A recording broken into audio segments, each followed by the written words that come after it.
El doctor Mújica es ingeniero en energía de la Universidad Autónoma Metropolitana y obtuvo el grado de maestro en ciencias en computación del Instituto Tecnológico de Estudios Superiores de Monterrey. Más adelante ha obtenido el doctorado cum laude en Ciencias de la Informática en el área de Inteligencia Artificial en la Universidad Politécnica de Cataluña. Actualmente se desempeña como director del Centro de Estudios en Comunicación y Tecnologías Educativas, el CECTE, del Instituto Latinoamericano de Comunicación Educativa. Le vamos a recibir con un aplauso agradeciéndole su participación.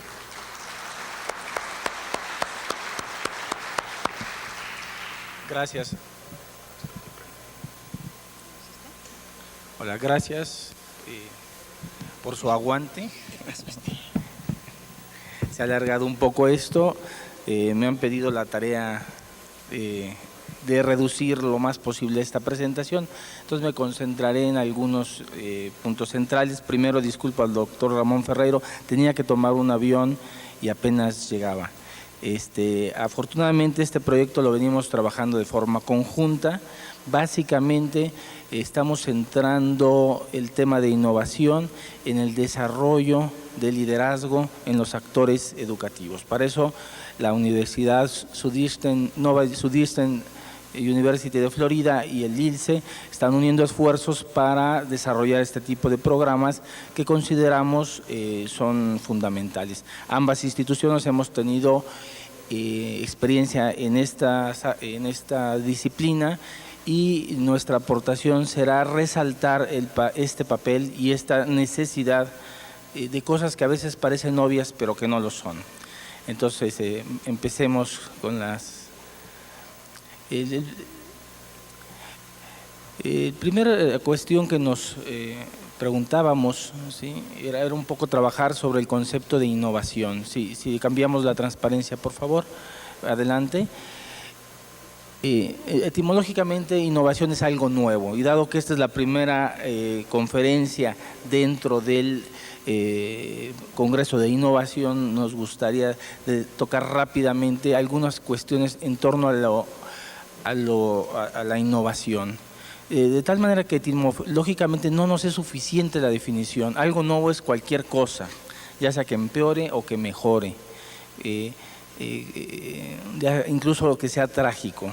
Por lo tanto, tenemos que enriquecer adelante y tenemos que imprimirle al concepto de innovación algo que produzca una mejora. Si no produce una mejora, entonces no vamos a considerar que es un proceso innovador, sobre todo hablando de procesos educativos. Todo cambio innova, nos preguntábamos. Hay muchos cambios que son espontáneos y no necesariamente son innovadores. Entonces vamos a acotar la palabra innovador a la cuestión de intencionalidad. Innovamos porque intencionalmente estamos tratando de transformar algo, a diferencia que los cambios que se pueden suceder por cuestiones fortuitas. Algunos incluso positivos, más bien muchos positivos. Adelante. Entonces nos surge de nuevo la definición, bueno, ¿pero qué es lo nuevo? ¿Sí? Entonces aquí tenemos una paradoja. Lo nuevo es aquello que nunca se ha visto, no se ha inventado, no se ha utilizado, ni se ha realizado. ¿Sí? Bajo esta definición de nueva prácticamente no podemos encontrar nada bajo el sol. Por lo tanto, tenemos que reformular nuestra definición de innovación y pensar en algo que, a pesar de que se conoce, está siendo utilizado o conocido en un entorno diferente o que tiene algún elemento diferencial que lo transforma. Y con esto llegamos a la definición que en la siguiente lámina aparece, que le robamos a Richard, ¿sí?, que es la selección, organización y utilización creativas de recursos humanos y materiales de maneras nuevas y propias que den como resultado la conquista de un nivel más alto, y esto es muy importante lo que sigue, con respecto a las metas que nos hemos trazado. Por lo tanto, todo lo que tenga que ver con innovación va a estar bajo esta definición consignado a que debe de ser medido. Es decir, nosotros podemos cambiar lo que sea, pero va a adquirir su categoría de innovador cuando hayamos podido medir y probar que produjo una transformación que mejoró, ¿sí? Y también, por último, nos quitamos la cuestión de las novedades, ¿sí? Hay muchas cuestiones que son novedosas, pero de muy corto plazo, ¿sí?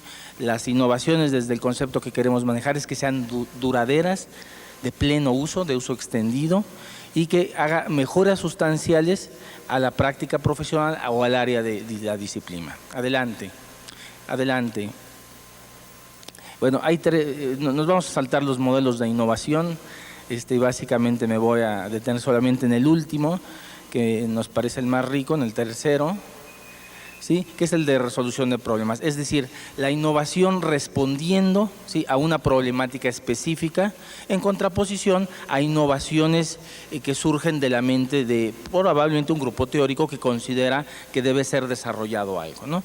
El modelo de resolución de problemas explica la innovación en torno a algo que es muy claro, la presión que tenemos. Entonces vamos adelante en ello. Adelante. Entonces, queremos separar dos tipos de innovación. Una innovación exógena, reactiva, es decir, la sociedad cambia, nos obliga a cambiar, nuestro entorno cambia, el comercio, las formas de vida cambian y por lo tanto no es tan meritorio cambiar, simplemente o cambiamos o nos morimos, ¿sí? Con respecto, en el otro lado, hay una innovación, digamos, endógena que reflexiona sobre el entorno y que es capaz de adaptarlo, ¿sí? Entonces, en el contexto social, pues están cambiando en la enormidad de cosas, migración, diversidad, globalización, las familias tienen un concepto completamente diferente, el boom de las tecnologías, la omnipresencia de los celulares, todo esto nos está llevando a tener un cambio. El impacto de los medios, anteriormente se consideraba que la escuela formaba el 80% de la opinión de la gente y solo el 20% los medios. Hoy en día se considera que esto se ha invertido y el 80% está siendo formado por los medios y solo el 20% es producto de un proceso de escolarización. Por lo tanto, el contexto es importante. Hablamos o escuchamos hablar de términos como la generación net, la sociedad de la información, la sociedad del conocimiento, que los niños nacen con chips, ¿sí? El emblema de este congreso parte de un concepto lógico que viene de los datos, la inteligencia que los organiza para formar información, sociedad de información, la inteligencia que los asimila en un cerebro y los convierte en conocimiento y con ello podemos innovar. Aquí me detengo un segundo para tratar de la sociedad del conocimiento, que es un tema que venía después, pero me lo saltaré cuando lleguemos. Se considera que la sociedad del conocimiento es algo en el que el conocimiento, que es una cuestión un poco subjetiva, pulula por las redes, por ahí en algún sitio.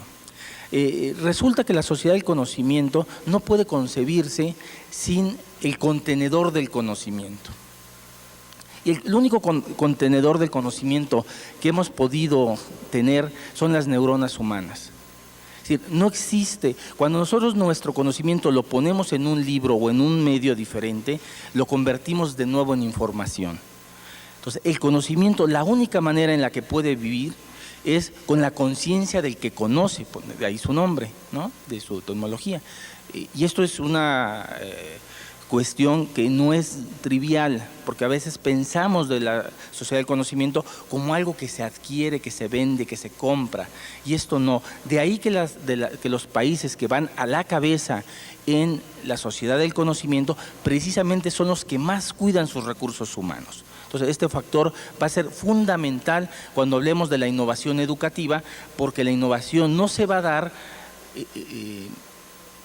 más que con inversiones en el elemento humano, ¿sí? Por supuesto, catalizadores como la tecnología, todo lo que nos está rodeando ahora, micrófonos, pantallas, etcétera, van a ser importantes. Entonces, la escuela tradicional está en una verdadera crisis, ¿sí? Por supuesto que universidades,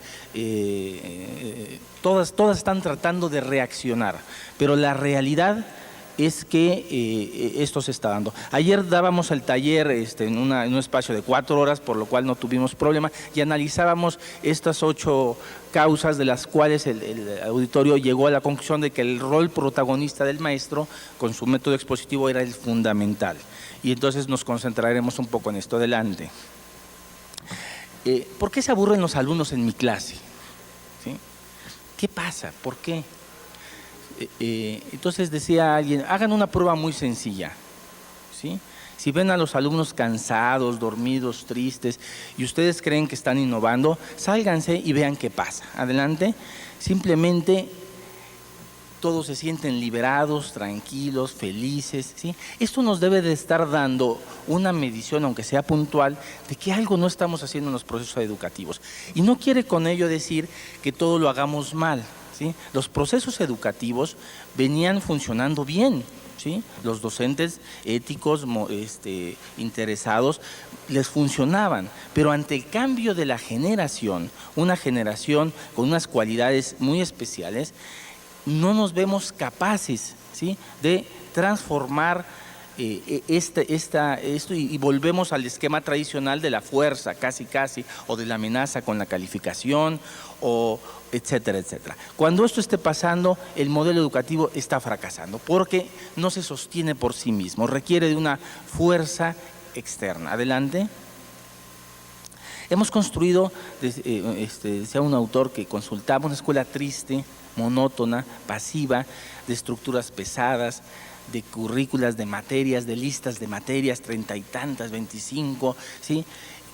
Con modelos cansados pedagógicamente hablando, porque los comunicadores de estos conocimientos, a cualquiera de los niveles, no fue formado como comunicador, no fue siempre formado como pedagogo, como es el caso de las escuelas de educación superior, ¿sí? Y básicamente es que está carente de motivación y esta carencia lleva al fracaso del sistema de enseñanza, ¿sí? Y eso no es solo un país que tiene problemas educativos, es un problema que está ocurriendo aún en potencias del mundo. Adelante. ¿Sí? Se considera que 1 de cada 3 alumnos fracasa, ¿sí?, de forma global, por supuesto, ¿sí? Va mal en las calificaciones, lo sacamos de la primaria como del lugar pobre, lo alberga el sistema, etcétera, etcétera, ya sea por cuestiones de marginación, ya sea por cuestiones de falta de interés. Cuando llegamos al sistema de bachilleratos, que aquí tenemos a un exponente que conoce esta dramática situación y no sabemos cómo reaccionar, ¿sí? Entonces las tasas de deserciones están aumentando. ¿Y por qué? Porque la escuela la definíamos como el lugar para aprender cosas. Era la tribuna donde el profesor hablaba y los otros callábamos. En vez de que la escuela, adelante, ¿sí?, sea un lugar de vida, un lugar, la que sigue por favor, un lugar donde se conviva, se construya, se generen amigos, se viva la pasión de adquirir conocimientos, destrezas y situaciones, ¿sí? Mucho nos falta para lograr ello, ¿sí? Adelante, ¿sí?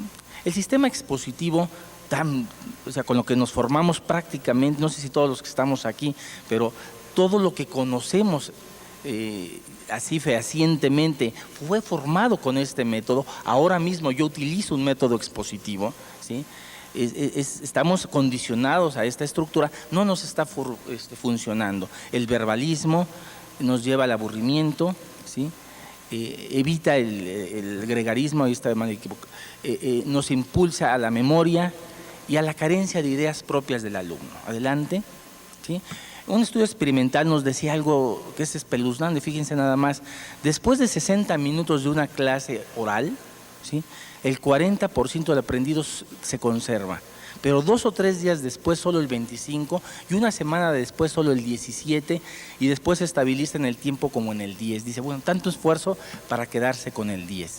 ¿Sí? Por lo tanto, los sistemas expositivos que aunque funcionaban en las mentes nuestras, porque vaya que nos las comimos, ¿sí?, y que nos formaron, no están funcionando en este momento, ¿sí? Se considera ahora que los alumnos suelen retener solo el 10% de lo que leen, el 20% de lo que escuchan, el 30% de lo que ven, el 50% de lo que ven y escuchan, de ahí la importancia de los métodos audiovisuales, y fíjense qué bonito, el 70% de lo que discuten y el 90% de lo que hacen, ¿sí? Esto nos debe dar claras guías de para dónde mover la innovación. Adelante. Adelante. Entonces, básicamente lo que tenemos que transformar en nuestras aulas, en todo, y mi plática es difícil porque estoy cubriendo todos los sistemas desde el básico hasta el superior, y en todos se mantiene esta situación. Los docentes participan tradicionalmente de la misma. Tenemos que transformar la presión en motivación y la actitud expositiva en la activación de los alumnos para realizar actividades. Adelante. ¿Sí? ¿Cómo logramos esto? ¿Qué hacemos para transformarlo? Pues nos dicen los textos, los estudiosos de esto, que la formación y capacitación de docentes es una de los vértices fundamentales, y el otro es el uso de las tecnologías para lograrlo. Adelante. Sin embargo, cuidado, ¿sí? Si llenamos de tecnología el aula, probablemente no hayamos hecho absolutamente nada. Recuerden nuestra definición de innovación, ¿sí? Poner instrumentos, incluso que podrían ser distractores. Enciclomedia en su peor versión, en la más espeluznante que se nos ocurre, ¿sí? No es algo que lo tiren, es algo en la que vamos como al cine, ¿sí? Y vamos picando como cuando navegamos sin sentido, y después de 4 o 5 horas sacamos a los chamacos después de darles una función. Es decir, ese sería el peor uso o sea, sin ningún tipo de conducción ni sistema ni nada. Es decir, sin embargo los alumnos saldrían menos aburridos probablemente, pero no sería una estructura de formación. Por lo tanto, tampoco la formación y la capacitación de docentes es conducente a una innovación. Recuerden, solo si ambas, ¿sí?, nos producen en nuestras medidas de lo que queremos transformar un cambio positivo, entonces las podemos capacitar. Mientras tanto, son hipótesis y buenas hipótesis. Adelante. ¿Sí? Todo esto pueden hacer el uso de las tecnologías potencialmente. El que lo logren, ¿sí?, no es automático y debe de pensarse con cuidado. Adelante. Bueno, la otra ala de este proceso, porque vengo hablando de educación escolarizada, es la escolarización de todos aquellos que tienen circunstancias donde no pueden asistir a la escuela, lo que Jacques Delors también nombra como aprendizaje sin fronteras, ¿no? Entonces, nuevamente viene a decir, tenemos que innovar nuestra visión de la educación. Adelante, ¿sí? Y todas estas cuestiones y todas estas barreras, nos dice García Aretio, que podemos superar, temporales, raciales, con capacidades especiales, étnicas, etcétera, de restricciones, personas que por su actividad no pueden dejar casa, etcétera. Lo que pasa es que, aunque se debe de, en principio lo pueden potenciar, no necesariamente se da. Adelante. Bueno, nos vamos a ir varias porque si no, no va a alcanzar. Aquí tenemos las tecnologías para la educación centradas en las TICs, como normalmente lo hacemos, y la que sigue es exactamente la misma, nada más que digo, son las tecnologías de la educación. ¿Qué pasó? Solo una cosa, ¿sí? Hubo un apropiamiento de la tecnología y están centradas en las tecnologías educativas y no en las tecnologías mismas, ¿sí? Esto se dice fácil, pero es complejo. Cualquiera que haya querido dar una clase de cálculo o una clase de química avanzada, ¿sí?, de pronto no es sencillo poner en juego las tecnologías. O sea, dice mucho fácil que un chat de discusión, pero cuando queremos animar el chat no funciona. Es decir, sobre todo no debemos de simplificar las cuestiones. O sea, sí es cierto, son herramientas poderosas y sí están funcionando, pero solo bajo ciertas condiciones. Adelante. Bueno, aquí yo enumeraba todas las cosas que una computadora nos puede dar. Hablo del aprendizaje significativo, que con las computadoras se puede propiciar, desprendido de lo anterior. No lo dejo como dogma de fe porque no lo he podido desarrollar. Adelante. ¿Sí? ¿Y cuándo se logra un aprendizaje significativo? Deben darse al menos 3 condiciones, ¿sí? ¿Sí? Que el estudiante pueda vincular lo que está aprendiendo, ¿sí?, con lo que ya sabe y con lo que vive, ¿sí? que el material con el que cuente sea potencialmente significativo, solo basta que sea potencialmente. Él va a poder lograrlo, es decir, debe estar pensado para ello. Y lo más importante, que tenga interés en aprenderlo, ¿sí? Este aspecto, ¿sí? Este aspecto es finalmente, ¿sí?, el más importante, ¿sí? Con un alumno interesado en aprender se superan, como todos los que estamos aquí, todas las vicisitudes. Superamos profesores aburridos, maestras jalaorejas, etcétera, etcétera, ¿no?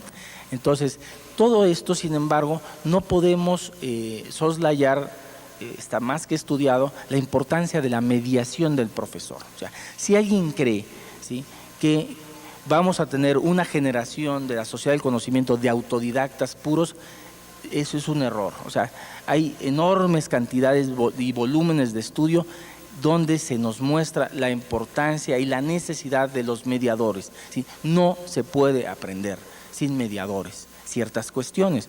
Por supuesto, hay individuos con características muy especiales que lo pueden hacer, pero no desarrollamos sistemas educativos para autodidactas, ¿sí?, para gente que tiene unas capacidades extraordinarias. Desarrollamos sistemas educativos para inteligencias normales, por así decirlo, ¿no? Adelante, vamos a avanzar varias. Adelante.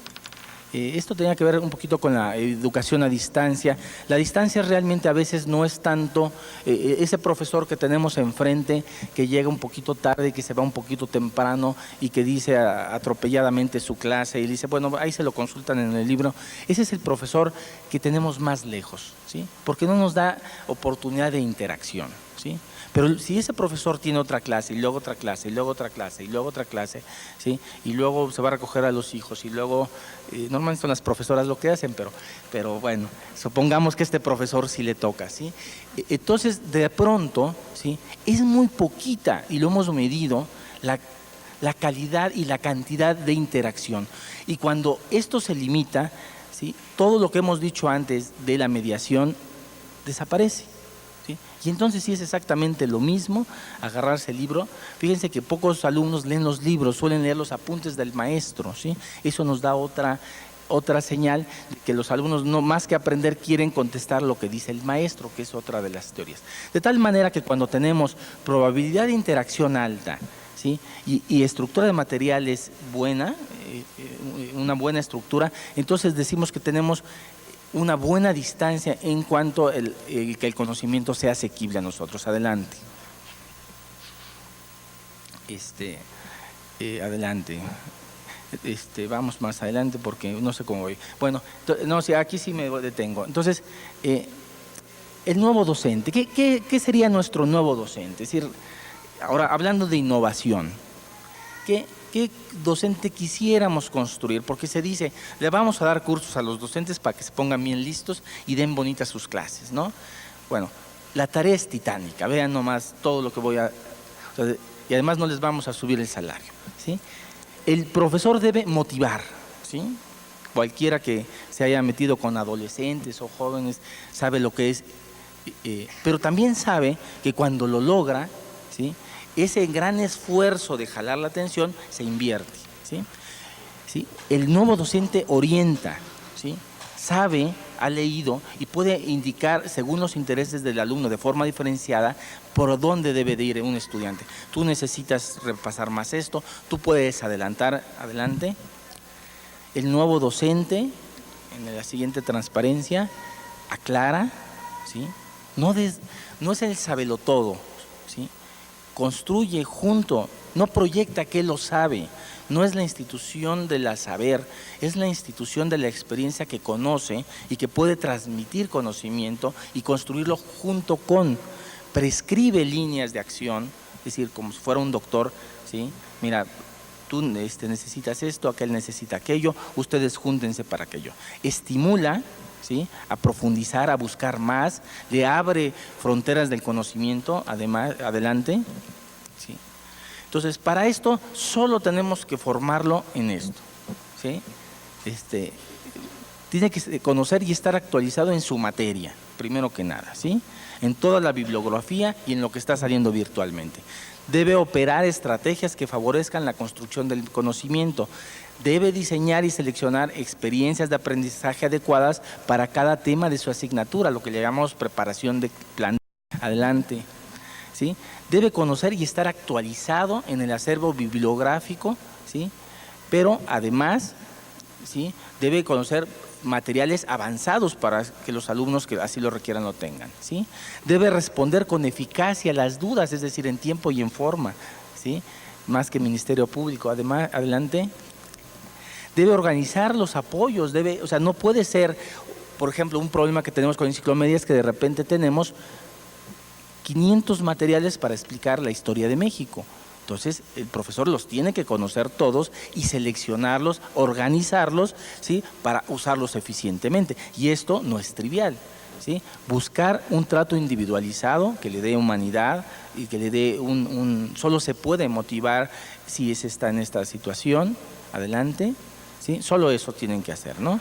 Por lo tanto, el nuevo trabajo del docente es intenso y complejo, o sea que no se cura con un curso de capacitación, ¿sí? Podemos cambiar algunas cuestiones. Bueno, todo este rollo, ¿sí?, al final podemos avanzar en algunas, ¿cómo detonar la innovación? Aquí ¿sí?, nos lleva a lo siguiente, ¿sí? El factor fundamental desde nuestro punto de vista para la transformación y la innovación de las instituciones es desarrollar liderazgo, ¿sí?, autógeno, es decir, no es porque la autoridad está cumpliendo el programa nacional, no. Tenemos que, o sea, las autoridades a todos los niveles tienen que involucrar a todas las partes, lo han dicho en mis antecesores, todos ellos responsables de instituciones importantísimas, pero ¿cómo hacerlo? ¿Sí?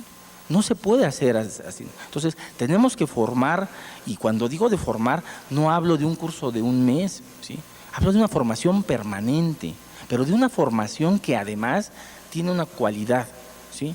No nos evalúa los conocimientos, nos evalúa el impacto que causamos en nuestros alumnos y nos ayuda a reflexionar en si estamos o no estamos innovando, ¿sí? Por lo tanto, estamos planteando otro tipo de formación y capacitación.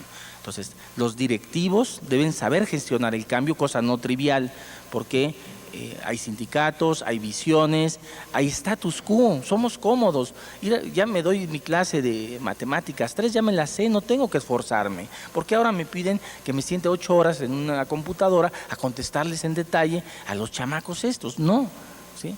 Pues eso es la educación, ¿sí? Y los países que están despegando en ello están construyendo este tipo de sistemas. Ahora, también construyen un cambio, tenemos que formar a los alumnos, también son parte del cambio, los tenemos que saber involucrar para que no esperen del maestro lo que no van a obtener, ¿sí?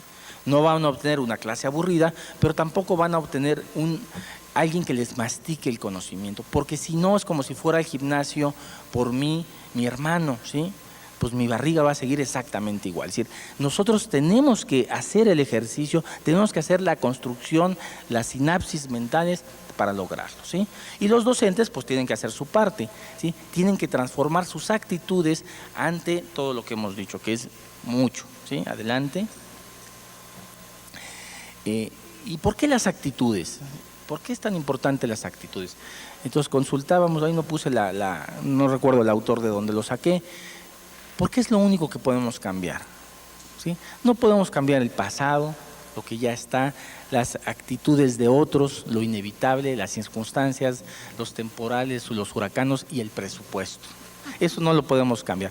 Pero lo que sí podemos cambiar, y está en nuestras manos, ¿sí?, es nuestra actitud, y esto vale no solo para la transformación educativa y la innovación, sino para todo proceso de innovación humano, ¿sí? Entonces decía este autor, que lamento no haber copiado, la vida es 10% lo que sucede y 90% de cómo reaccionamos ante ello, ¿sí? Es lo que sí podemos cambiar y es donde debemos concentrar, por lo tanto, los procesos de innovación. Adelante. Concluyo, es decir, no sé si lo logré en 20 minutos, pero muy cercano, ¿sí? ¿Sí? Entonces, la innovación per se, cambiar por cambiar es absurdo, ¿sí? ¿sí? Es como cambiar de celular porque ya salió el nuevo, ¿sí? La innovación en el sector educativo, ¿sí?, implica un ejercicio muy profundo, ¿sí? Implica detectar los problemas, conceptualizarlos, investigarlos, proponer soluciones y seguirlos, darles todo el tiempo seguimiento. Es decir, es un proceso en el que está plenamente involucrado todos los actores. La innovación de mayor alcance que se puede lograr es la transformación de las actitudes y por lo tanto quizás las más difíciles. Pero cuando se han logrado, y hay casos como Finlandia están documentadísimos, la actitud de los profesores, de la sociedad ante los profesores, ¿sí?, del Estado ante el proceso educativo, también le toca su pedazo, ¿sí?, es otro asunto. Y parece igual, ¿no?, porque finalmente compran libros, los niños se sientan en las aulas, y hay pizarrones, y hay computador, pues ¿qué de diferencia puede haber? Bueno, les puedo asegurar que cualquier estudioso, cualquier investigador educativo comparativo les va a decir que los valores y las actitudes, ¿sí?, son la palanca del cambio. Nada más les tomó 20 años, pero lo hicieron, es decir, eso es algo que no debemos de acudir a ello desesperados, pero tampoco podemos perder un segundo más, debe ser cada instante y en cada momento, ¿sí? Los estados deben de aumentar la inversión no solo en computadoras y en equipamientos, sino en formación y capacitación profunda, ¿sí?, no de barniz, ¿sí? No pásenle aquí, palomita, ya, el que sigue, ya. Tenemos que entrar en procesos permanentes, no solo de que alguien, de la misma manera que no queremos que el alumno venga y nos diga, procesos de formación y capacitación que hacen gala de esto mismo, nos hacen reflexionar y nos hacen construir junto con la observación, y muy importante, viene la siguiente, con la observación de lo que pasa y la sistematización de las experiencias de lo que vamos observando en las aulas, ¿sí? Sin esta medición es imposible, ¿no? Lo que no se mide no se puede cambiar, la historia que no se aprende se vuelve a repetir. Y finalmente, y nada más para cerrar con el principio, debemos generar un alumno innovador, ¿sí? O sea, él debe vivir la innovación permanente, ¿sí?, de su individualidad, de su proceso, ¿sí? Eso solo lo puede aprender, ¿sí?, por ejemplo, ¿sí?, por observación y por un método que le permita permanentemente estar en ese proceso. Bueno, y quizá fui muy taquigráfico, pero entonces este es el tipo de asuntos en el que nos estamos metiendo el doctor Ferreiro y su servidor, en proponer nuevos modelos de formación de profesores, modelos donde no se egrese rápido y ya está, modelos donde podemos compartir qué nos pasó en el aula con lo que aprendimos, ¿sí? Entonces, este tipo de modelos creemos que deben de hacer gala de lo que queremos mostrar, ¿no? Una educación centrada en aprendizaje que no puede ser otra vez frente a un profesor expositivo como es el que les está hablando, que está solo hablando y no podemos construir conocimiento, ¿sí? Por lo tanto, ya sabemos que en una semana el 10% van a poderlo recordar. Gracias.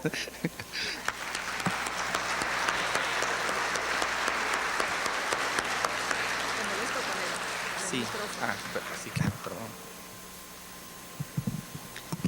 Creo que de taquigráfico no tuvo nada la exposición, sino muy clara, muy bien estructurada y obviamente con el dominio del tema que está trabajando el doctor Mújica con el doctor Ferreiro. Me parece que pone el dedo en la llaga en un tema del que todos nos asomamos a ver, pero de repente vemos el tamaño de la empresa y nos retiramos nuevamente de la ventana, porque implica que cuando señalamos a alguien y le decimos, tú no has cambiado, hay 3 dedos que nos apuntan a nosotros y nos dicen, ¿y tú qué has hecho? Y esto es un proceso en el que tenemos que cambiar, y ya se nos ha dicho, porque es lo único en lo que tenemos posibilidades de impactar para lograr ese cambio por el que todos nos decimos estamos trabajando. Esto habla obviamente de este liderazgo que en los procesos educativos tienen los directivos para propiciar el ambiente en que estos cambios se den, los docentes como participantes directos en la interacción con los alumnos, y después los alumnos a los que si les modelamos una conducta rígida, tradicional y obsoleta, como después les exigimos que tengan una mentalidad abierta, flexible y dispuesta al cambio. Creo que el planteamiento de esta intervención nos señala un tema de prioridad número 1 en todo lo que queramos hacer en el sector educativo, y que en este ambiente de la innovación nos guía hacia los aspectos más importantes en los que tenemos que centrarnos, en que los que guían el proceso sean los que modelen el cambio. Damos por terminada esta sesión, no sin antes hacerle entrega al doctor, a nombre del doctor Ferreiro, desafortunadamente, una constancia y nuestro agradecimiento por su participación, que insisto, ha sido estupenda. Muchas gracias para todos ustedes. Este es un pequeño regalo. Eso sí me los quedo ya. Sí, claro.